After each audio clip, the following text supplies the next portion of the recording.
तो बड़ा सवाल पहले यही है राहुल आपसे कि हार्दिक पांड्या की जगह अब ये बैलेंस टीम का कैसे होगा। देखिए, यही सवाल जो आपने पूछा है थोड़ी देर पहले राहुल द्रविड़ से भी पूछा गया था और राहुल द्रविड़ ने ये बात कबूली कि हार्दिक पांड्या के ना होने से भारतीय टीम का बैलेंस थोड़ा बहुत हिलता है। अब सवाल ये होता है कि एक बल्लेबाज, स्पेशलिस्ट बल्लेबाज और एक स्पेशलिस्ट गेंदबाज आपको लाना पड़ेगा। अब वो बल्लेबाज कौन से हो सकते हैं ये भी उनसे पूछा गया, तो राहुल द्रविड़ ने ये कह दिया कि अगर हमें कोई इन्फोर्सर चाहिए जो टुवर्ड्स दी एंड जो लोअर मिडिल ऑर्डर में रन बनाए तो हम सूर्य कुमार यादव के साथ जाएंगे, और अगर हमें एक टॉप और मिडिल ऑर्डर बल्लेबाज चाहिए तो हम ईशान किशन के साथ जाएंगे। अब यहां पर आपका जो टॉप 4 है या टॉप 5 है वो ऑलरेडी पैक हो चुका है। इसका मतलब सूर्य कुमार यादव लगभग लगता है कि उनके चांसेस ज्यादा हैं। जहां तक गेंदबाजी का सवाल है, इस वक्त मेरी बाईं तरफ इंडियन टीम प्रैक्टिस कर रही है। तेज गेंदबाजों की अगर बात करें तो सिर्फ अभी मोहम्मद सिराज दिख रहे हैं, वहां अश्विन भी थे जिन्होंने विराट कोहली को भी गेंदबाजी करी। मोहम्मद शमी अभी तक यहां नहीं दिखे हैं, वो अंदर ग्राउंड में हैं, उनको देखना होगा कि वो आते हैं और वो क्या करते हैं फिर। तो उस लिहाज से एटलीस्ट सूर्य कुमार यादव लग रहा है कि वो खेलते हुए नजर आ सकते हैं। और राहुल द्रविड़ की अगर माने तो काफी हद तक उन्होंने इंडिकेशन दिया है कि भारतीय टीम 3 तेज गेंदबाजों के साथ भी जा सकती थी। जैसे ही लोगों को लगा कि अच्छा 3 तेज गेंदबाजों के साथ जा रही है, वहीं राहुल द्रविड़ ने कहा कि 3 स्पिनर्स के साथ भी जा सकती है। बट मेरा मानना यह है कि भारतीय टीम इन कंडीशंस में, क्योंकि इस वक्त जो विकेट है उस पर थोड़ा सा ना घास है। ये बड़ी खबर है कि ग्राउंड जीरो जहां पर राहुल रावत है वो कह रहे हैं जी विकेट पे घास है, वहां पर टेम्परेचर भी गिर चुका है, ड्यू तो होगी ही होगी।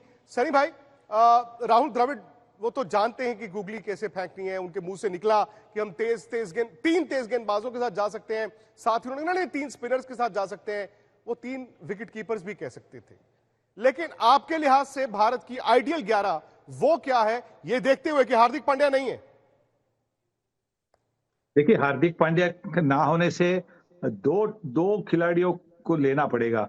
एक मुझे लगता है कि क्योंकि इनकी सीम बॉलिंग भी इतनी अच्छी रह चुकी है वर्ल्ड कप में, उनकी सीम बॉलिंग का जो नुकसान हुआ है उनके नहीं खेलने से, उसके लिए आपको एक सीमर को खिलाना पड़ेगा, मतलब मोहम्मद शमी को खिलाना पड़ेगा। और जैसे कि राहुल रावत ने हमें बताया कि वहां पे घास है तो जरूर फास्ट बॉलर, सीम बॉलर जरूर काम आएगा। और अगर उन हार्दिक पांड्या की बल्लेबाजी की बात हो रही है तो मैं समझता हूँ कि नंबर 6 पर अगर आपको खिलाना है तो आप बाएं हाथ के ईशान किशन को खिला सकते हैं।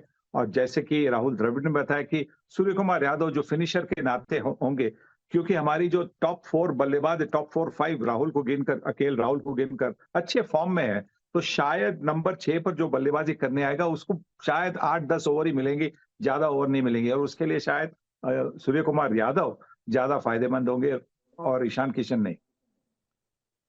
चॉइस सनी भाई की ईशान किशन हो सकते थे, लेकिन हालात देखते हुए हो सकता है, और जिस तरह राहुल द्रविड़ ने भी एक हल्का सा संकेत वहां पर दे दिया, आपको सूर्य कुमार यादव और मोहम्मद शमी दोनों कल दिखें।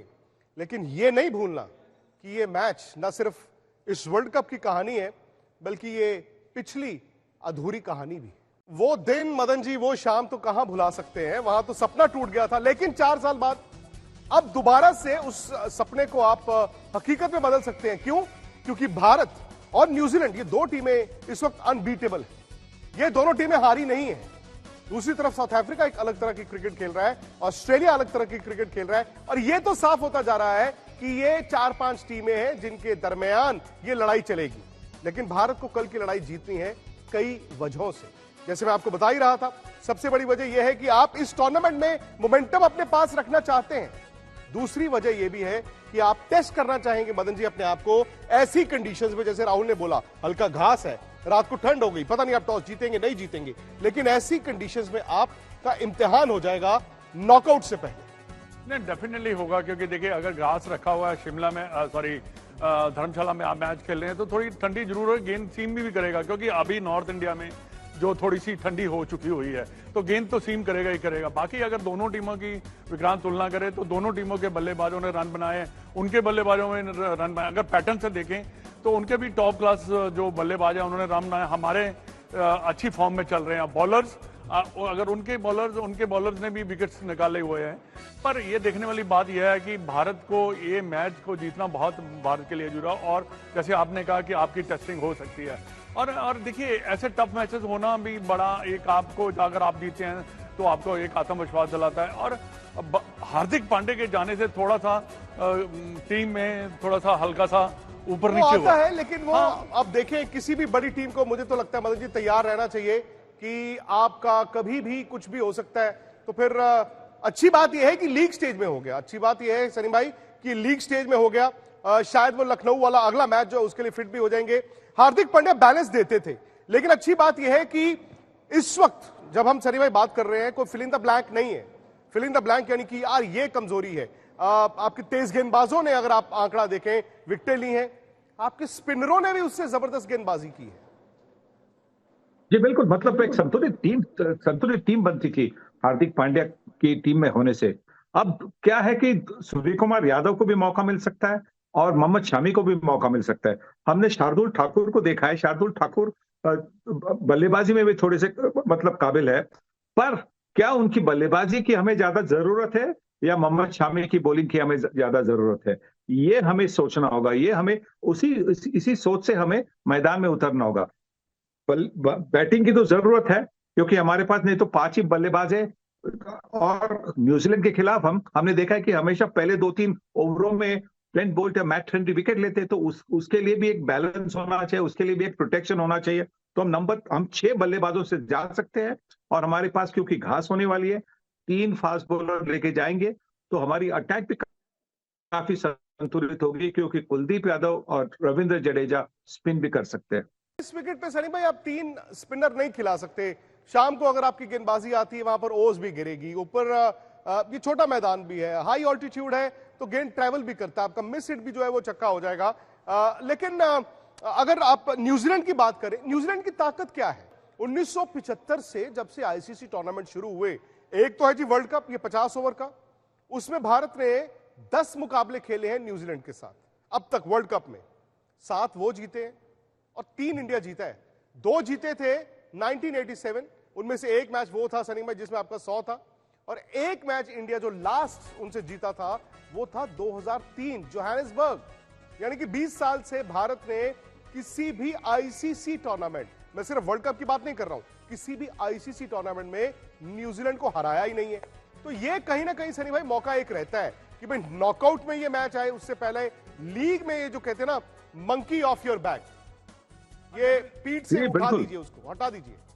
हाँ डेफिनेटली विक्रांत, बात क्या है कि देखिए जब आप न्यूजीलैंड से खेलते हैं हमेशा उनका प्रदर्शन जो है अच्छा ही रहा है और ये एक अनसंग टीम है, बट वो बड़ी इफेक्टिव टीम है। अगर उनकी फील्डिंग प्लस है, अगर उनके जो बल्लेबाज हैं उन्होंने वो भी एक, अगर देखा जाए तो वो बड़े, मैं समझता हूँ कि बड़े अटैकिंग बैटिंग भी करते हैं। और दूसरी बात यह है कि भारत के जो हमने 3 मैचेस जीते हैं, ये तो पास्ट है, हिस्ट्री है, पर ऐसा नहीं है कि आप इनके खिलाफ मैच नहीं, जैसे हमारी परफॉर्मेंस चल रही है, जैसे हमारे पास मोमेंटम चल रहा है। और सबसे अच्छी बात क्या है भारतीय टीम के साथ, इस वक्त भारतीय टीम की जो बॉलिंग अटैक है वो सबसे बढ़िया नजर आ रहा है। क्योंकि जब आपके पास बॉलिंग अटैक अच्छा होगा तो आपके जीतने के चांसेस भी ज्यादा बन जाते हैं, क्योंकि टीम को आउट करना है। आउट करने से आपके 3-4 मैचेस देखिए आप, उसमें भारतीय बॉलर ने बहुत अच्छी बॉलिंग की है और हर टीम को उन्होंने आउट किया है। और इससे ही दर्शाता है कि अगर आप कल का मैच का मुकाबला देखें तो ऐसा लग रहा है कि भारतीय टीम डेफिनेटली फेवरेट जरूर है, पर जीतने से ही आप फेवरेट बन सकते हैं। नहीं, सही बात है, क्योंकि टूर्नामेंट में बाकी टीमें भी हैं इस वक्त। इसमें कोई शक नहीं कि न्यूजीलैंड, इंडिया 2 ऐसी टीमें हैं जो हारी नहीं। कल एक तो हारेगी। इस वक्त जब हम कल मिलेंगे तो लग रहा होगा एक टीम हारने वाली है। सनी भाई, न्यूजीलैंड की टीम में क्या है जो आईसीसी टूर्नामेंट्स में आकर वो अपने खेल के स्तर को इतना ऊपर ले जाते हैं? खास तौर से इस वर्ल्ड कप में तो उन्होंने कमाल किया है। ऐसा क्या खास है उनके अंदर? देखिए, न्यूजीलैंड के क्रिकेटर्स ऐसे हैं, इनको ज्यादा मौका नहीं मिलता एकदम वर्ल्ड के स्पॉटलाइट में आने के लिए। आप बायलैटरल सीरीज खेलेंगे तो बायलैटरल सीरीज तो 2 देशों के बीच में होती है, पर वर्ल्ड कप एक ऐसी चीज है जो ये 50 ओवर का वर्ल्ड कप है जो 4 साल के बाद ही आता है।